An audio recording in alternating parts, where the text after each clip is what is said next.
Hello everyone, welcome back to the aspirant invincible YouTube channel. और आज हम एक नया टॉपिक आपसे डिस्कस करना चाहते हैं क्योंकि यूपीएससी एग्जामिनेशन एक लॉन्ग जर्नी है, थोड़ा कॉम्प्लेक्स प्रोसेस हो जाती है और थोड़ा सा कॉम्प्लिकेटेड डिफ़िकल्ट हो जाता है।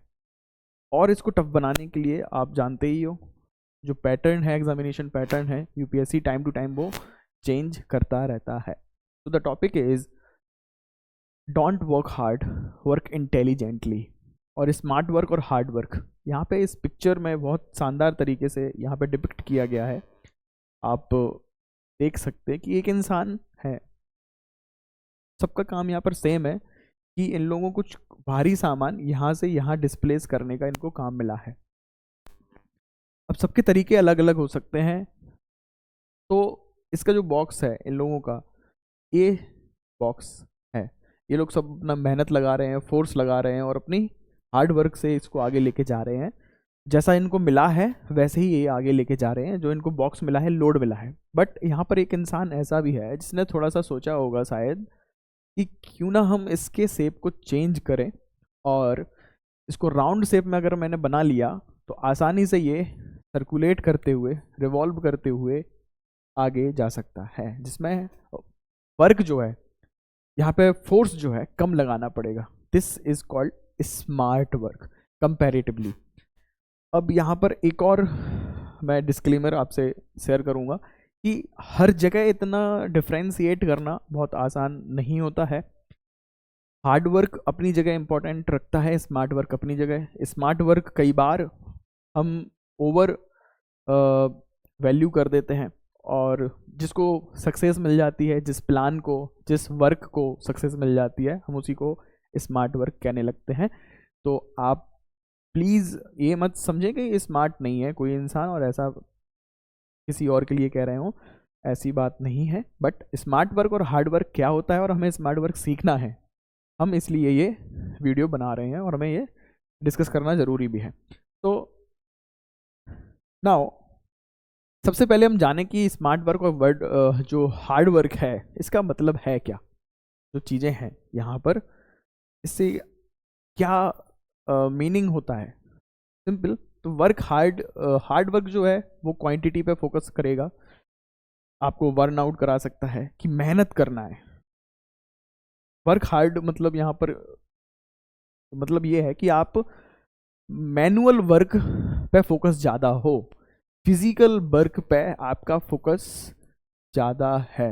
फिजिकल वर्क, हाँ, कि मुझे सर कितने, how many hours we need to study, sir मुझे कितने घंटे पढ़ना है। एक टाइम में मैंने भी ये क्वेश्चन पूछा था और सेम हंस रहे थे जो टॉपर थे और जो सीनियर थे कि कितने आंसर कितने लिखने चाहिए, number of answers, number of pages we have to fill, number of hours we have to study. इस तरीके के क्वेश्चन हार्ड वर्क को फोकस होते हैं। स्मार्ट वर्क का फोकस रहेगा कि क्वालिटी के ऊपर, है ना, एक लॉजिकल पॉइंट ऑफ व्यू के साथ में वर्क हम जब करेंगे तो उसको स्मार्ट वर्क कह दिया जाता है। एक फिल्टर आउट करने के बाद में कि हमें किस चीज़ को पहले करना है, किस चीज़ को बाद में करना है, कौन सी चीज़ करनी चाहिए, कौन सी चीज़ नहीं करनी चाहिए, इसे हम स्मार्ट वर्क समझते हैं। Simple. Next is, for example UPSC field में बहुत ज़्यादा इंपॉर्टेंट है ये चीज़, ये टॉपिक, इसीलिए मैं आपसे डिस्कस कर रहा हूँ। एक तरफ हमारे यूपीएससी में एक अप्रोच हो सकता है कि हमें यूपीएससी प्रीलिम्स क्वालिफाई करना है 2025। तो हमने लिस्ट बना ली है कि हमें पॉलिटी पढ़ना है। पॉलिटी हम लक्ष्मीकांत पूरी पढ़ेंगे, 800 पेजेस से भी ज़्यादा है। इसके बाद हमारा ही मॉडर्न हिस्ट्री हमने उठा लिया, स्पेक्ट्रम, सेम, उसमें भी अच्छे खासे पेजेस हैं, कम नहीं है। फिर हमें इकोनॉमी पढ़नी है, फिर हमें इन्वायरमेंट पढ़ना है, फिर ज्योग्राफी पढ़नी है, और कई सारे करंट अफेयर वगैरह जो भी हमें पढ़ना है। अब एक बंदा, यहाँ पर दो अप्रोच हैं।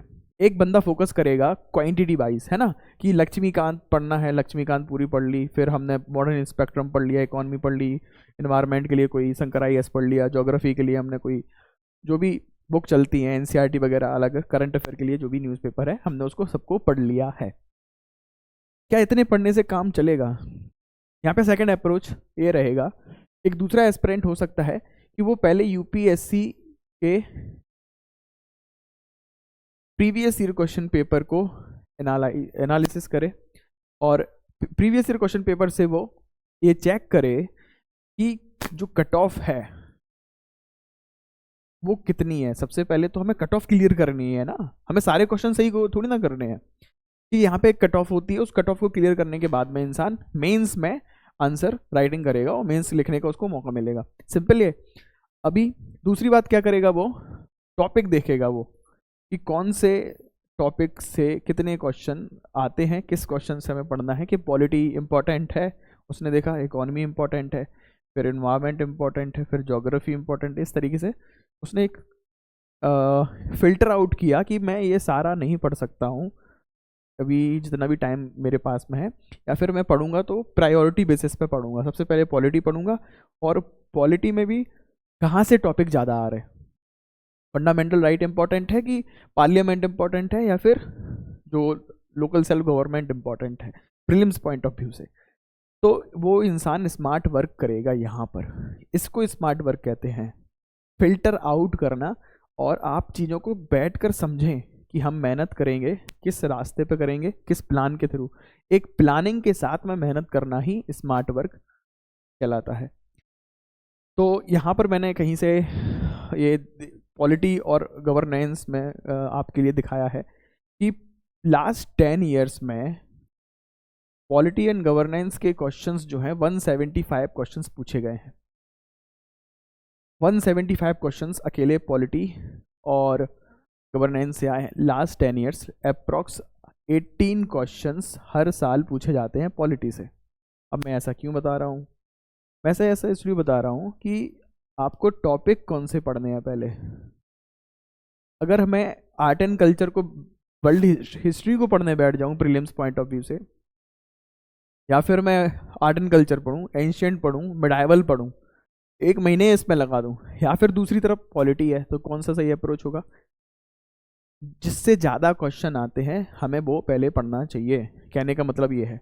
अब यहाँ पे भी टॉपिक वाइज हैं कि इलेक्शन से क्वेश्चन 4 क्वेश्चन आए हैं टोटल अभी तक, 28 क्वेश्चंस गवर्नेंस से आए हैं, पार्लियामेंट वाले चैप्टर से 25 क्वेश्चंस आए हैं। मोस्ट इंपॉर्टेंट टॉपिक समझ में आ गया।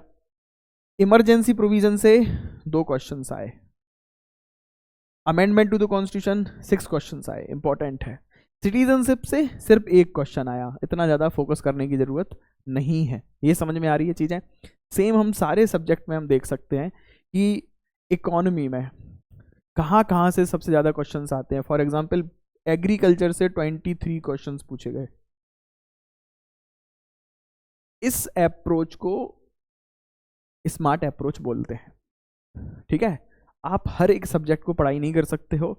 आप यहाँ पर देखें कि 2015 में 7 क्वेश्चन आए थे इकोनॉमी के, 2024 में 7 क्वेश्चन आए थे, 14 और 13 14, तो अच्छे खासे वेटेज के साथ में इकोनॉमी पूछी जाती है यूपीएससी एग्जामिनेशन में, प्रीलिम्स में। और कई सारे देख सकते हैं कि अब जैसे हमारे पास एंशिएंट ऑप्शन है, एंशिएंट पढ़ लो, मिडाइवल, आर्ट एंड कल्चर पढ़ लो। ये टोटल लास्ट 10 ईयर्स में 107 क्वेश्चंस पूछे गए हैं लास्ट 10 ईयर्स में। मतलब एवरेज, ऑन एन एवरेज आपसे 10 to 11 क्वेश्चंस पूछे जाएंगे, वो भी 3 सब्जेक्ट को मिला के, एंशिएंट हिस्ट्री, मिडाइवल हिस्ट्री और आर्ट एंड कल्चर। सबसे ज़्यादा पूछे गए हैं आर्ट एंड कल्चर इन तीनों में से। तो आप सबसे पहले किस सब्जेक्ट को पढ़ना चाहिए? हम सबसे पहले आर्ट एंड कल्चर को पढ़ेंगे। किसने बोला? हमें ये समझ में आ गया है, हमने जब ये डाटा देखा है कि एंशिएंट से 16 क्वेश्चन आए हैं और मिडाइवल से 28, आर्ट एंड कल्चर से 63 क्वेश्चन। लास्ट 10 ईयर में सबसे ज़्यादा प्रोबेबिलिटी किससे आने की है? Art and culture. अब आर्ट एंड कल्चर में भी सबसे ज़्यादा इंपॉर्टेंट है बुद्धिज्म एंड जैनिज्म, 13 क्वेश्चन आए हैं। समझ में आ रहा है? This is smart work which is very much needed in the exams like UPSC examination. I hope आपको मेरी बात समझ में आई हो। हमें एक हार्ड वर्क और स्मार्ट वर्क में डिफरेंस रखना है और हमें स्मार्ट वर्क करना सीखना है। मैं अपने पर्सनल एक्सपीरियंस से आपको बता सकता हूँ कि बहुत सारे लोग मेहनत कर रहे हैं यार, बहुत ज़्यादा मेहनत कर रहे हैं लोग, और मेहनत ज़रूरी भी है। मैं ये नहीं कह रहा हूँ कि आपने स्मार्ट वर्क कर लिया तो अब आराम से सो जाओ जाके, सिर्फ 2 घंटे पढ़ने हैं, ऐसा नहीं है। इस एग्ज़ाम में कट थ्रॉट कंपटीशन जिसे बोलते हैं ना, वो कंपटीशन है। तो पढ़ने वाले कई हैं, कई लोग पढ़ रहे हैं 10-10, 12-12 घंटे, कई लोग प्लानिंग के साथ पढ़ रहे हैं, कई लोग, तो उन्हीं में से सिलेक्शन हो रहा है। तो जो नहीं कर रहेंगे प्लान कि मुझे प्रायोरिटी बेसिस पर नहीं पढ़ना है, प्लान नहीं है उनके पास में, मेंस प्रीलिम्स को मैनेज कैसे करेंगे, इंटरव्यू तक की जो पर्सनालिटी डेवलपमेंट वाले हॉबी डेवलपमेंट पार्ट है वो भी फोकस करते हैं, वो इस एग्ज़ाम को क्लियर करेंगे आसानी से। बल्कि जो और दूसरी तरफ कौन से लोग हैं जो हार्ड वर्क पे फोकस कर रहे हैं कि मेरा इस बार नहीं हुआ, अब मैं 2 किताबें और पढ़ूंगा, एक नई कोचिंग ज्वाइन कर लूँगा, एक नया कोर्स करूँगा। ऐसे नहीं होगा। मैंने 10,000 क्वेश्चन लगाए थे, 10,000 और क्वेश्चन उठा के बैठ गए, नई बुक्स ले ली उन्होंने। इस तरीके से यूपीएससी एग्ज़ाम क्लियर नहीं कर सकते हो। आपको अपनी गलतियों को देखना है कि आप कहाँ मिस कर रहे हो। आपकी आंसर राइटिंग अच्छी नहीं है, आपका ऐसे अच्छा नहीं है, ऑप्शनल अच्छा नहीं है, या फिर प्रीलिम्स आप लैग कर रहे हो तो प्रीलिम्स में सी सेट हो रहा है नहीं हो रहा। सबसे पहले तो सी सेट देखो, अगर सी सेट नहीं हो रहा है तो फिर जीएस का पढ़ने का मतलब क्या है? आपने कितनी भी तैयारी कर ली, अगर आपने प्रीलिम्स क्वालिफाई नहीं कर पाया, 4-5 साल आपने कितना भी टाइम दे दिया इस प्रोसेस में, आपने मेंस नहीं लिखा एक भी बार, आपने कोचिंग बहुत अच्छी कर ली, इसका मतलब क्या है? लेकिन कोई वैल्यू है? आपको मेंस नहीं लिख पा रहे हो तो कोई मतलब नहीं है। आपको स्मार्ट वर्क करने की ज़रूरत है, और स्मार्ट वर्क कैसे करनी है मैं थोड़ा सा हेल्प कर सकता हूँ उसमें, तो आपको हेल्प करूँगा। और आप लाइक शेयर एंड सब्सक्राइब जरूर करें, है ना। Thank you so much the aspirant invincible family को ग्रो करने के लिए, सपोर्ट करने के लिए, ब्लेस करने के लिए। और आप जानते हो हमारा नया इनिशिएटिव लिया है, और अब कंसिस्टेंट आपको कंटेंट भी मिलेगा, हम साथ में पढ़ के मिल के पढ़ाई भी करेंगे और फोकस करेंगे स्मार्ट वर्क पे। इसी के थ्रू मैंने अभी तक 2 मेंस यूपीएससी के लिखे हैं, नहीं तो मैं कुछ स्पेशल नहीं हूँ, ठीक है। यहाँ पे बहुत ज़्यादा भीड़ है, मेहनत करने वालों की भीड़ बहुत है, मेहनत सभी कर रहे हैं। एक सही प्लान के साथ में, सही स्ट्रेटजी के साथ में जो मेहनत कर लेता है वो इस एग्ज़ाम को आसानी से क्लियर करता है, उसने आगे बढ़ता है इस एग्ज़ाम में। तो thank you so much, take care, love you all, bye bye.